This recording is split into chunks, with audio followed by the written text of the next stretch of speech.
O'zingiz tanishtirasiz? Ohangarondan. Sultanova Xatira, Ohangaron tumanida yashayman. Tabibim tabiat salomatlik markaziga nima uchun keldingiz va qanaqa natijalar ko'rdingiz? Tabiat shifo maskaniga men o'zimni sog'lig'imni tiklash uchun ikkalamiz kelganmiz.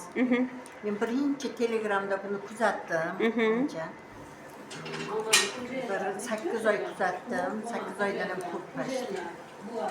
O'ta bo'layotgan nima deydi?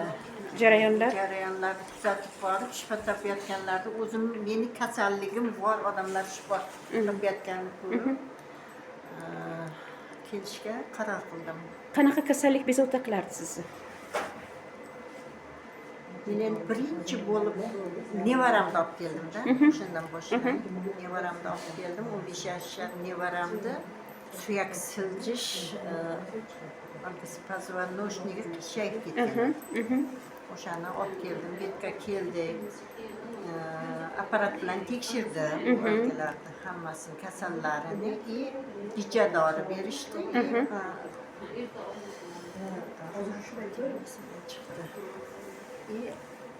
Shu balzam dorilarni berdi.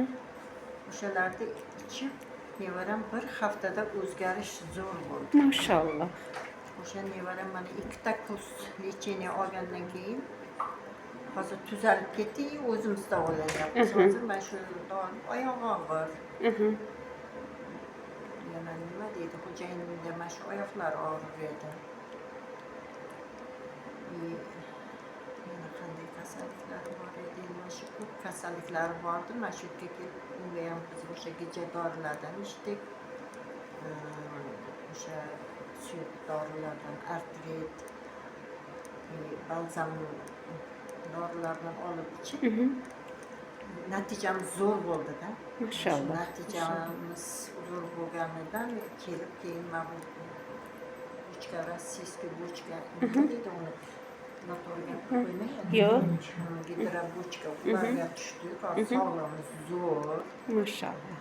Joyida mana shu nima deydi, mana shu yerda ishlayotgan Feruza xonim, Nafisa xonim, mana shu shifo maskanining xodimlariga men katta minnatdorchilik bildiraman. Shu yerga kelaysizlar, davolansizlar.